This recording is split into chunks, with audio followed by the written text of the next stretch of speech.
Já, komið sæl, ég heiti Sigrún og er rekstrarstjóri í fyrirtæki sem heitir Tandrabretti og Tandraberg. Tandrabretti verður til út frá fyrirtækinu Tandraberg sem er löndunar þjónustu fyrirtæki og hann þurfti svo mikið af brettum fyrir sína viðskiptavini að hann hugsaði, hvernig get ég gert eitthvað meira úr þessu. Þetta fyrirtæki er á Eskifirði og þannig að það er ákveðið að stofna, að opna verksmiðju við hliðina á stærsta aðilanum sem kaupir flest brettin á Neskaupstað og þessi hugmynd alltaf kvikna bara vegna þessara vöntunar á vörubrettum. Svo erum við búin að fá það hugmynd líka að allt í einu sitjum við uppi með alveg óheyrilega mikið annarkvort af úrgangstimbri sem ekki nýtist, vörubretti sem við getum ekkert gert við og þá kviknaði einmitt önnur hugmynd. Bara, okkur langar til að geta gert eitthvað við þetta, ekki bara borgað heilan helling fyrir að farga þessu.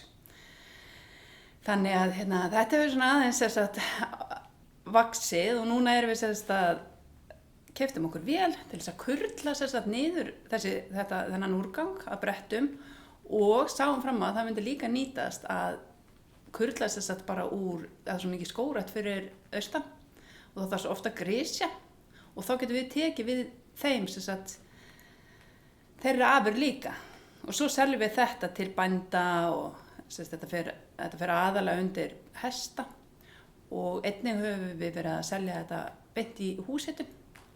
Það er hótel fyrir austan sem kyndir allt saman með kurli. Þannig að þetta hefur einhvern veginn svona einmitt vaxið út frá bara því að löndunarfyrirtæki var stofnað fyrir 20 árum síðan.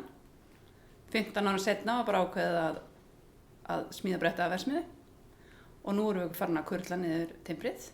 Þannig að þetta hefur svona vaxið mjög skemmtilega og það eru alls konar vandamál sem að maður einhvern veginn stendur frammi fyrir. Alls konar, það er eitthvað sem klikkar í vélinni og það er svona, ýmsir þurft að koma að þessu til þess að láta þetta verða veruleika.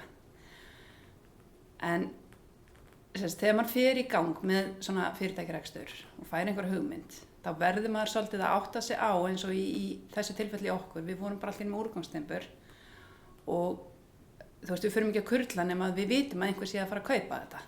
Annarkvort þarf maður að tékka á hvort það sé eftirspurn eftir þessari vöru að þjónustu sem maður er að ætla sér að stofna fyrirtæki í kringum. Eða hvort maður geti búið það til. Það er náttúrulega verið fáránlegt að stofna löndun og þjónustu á Blönduósi. Það er alveg fyrir sig að það myndi ekki ganga. En löndun og þjónusta fyrir, í sjávarplássi, það gengur. Þannig að það er ýmislegt svona sem maður verður að hugsa, er þetta raunhæft? Stofnum maður vatnsverksmiðju þar sem finnst ekki vatn, það er ekki hægt. Þannig að það er svona, maður verður að vera svolítið með draumuna að maður fær rosalega góða hugmynd og mann langar til þess að útfæra hana og þá gerir maður það, en maður þarf aðeins að kanna jarðveginn undan, hvar set ég upp þessa verksmiðju ef þú ert með einhverja vöru sem þið nokkuð að framleiða, hvar ætlar að framleiða hana. Þannig að, og svo er náttúrulega staðan þannig að það þarf að efla landsbyggðina það mikið að það er hægt að fá rosa mikið af alls konar góðum styrkjum og svona, en þá þarf maður að vera með góða og raunhæfa viðskiptaáætlun. Maður þarf að geta sýnt fram á að þetta mun nýta sveitarfélagana einhvern nátt, eins og til dæmis hefur verið mikið gert með að reyna að koma af stað svona þróunarvinnu í hinum ýmsu sveitarfélögum. Þannig að við höfum svolítið líka leitað eftir styrkjum til þess að geta látið þetta verða veruleika. Það er náttúrulega fámennið þarna fyrir austan. Ef þú hefur kraftinn og ef þú hefur löngunina og hugmyndina, þá á maður að láta vaða, en maður verður samt að vera tilbúin með, þú verður að hafa fólk með þér, fyrirtæki með þér, það er svolítið erfitt að fara einn í þetta, vera búin að ræða þetta, vera með góða rekstraráætlun, viðskiptaáætlun og þá er bara ótrúlegt hvað hægt er að gera. Hugurinn kemur mann halva leið. Þannig að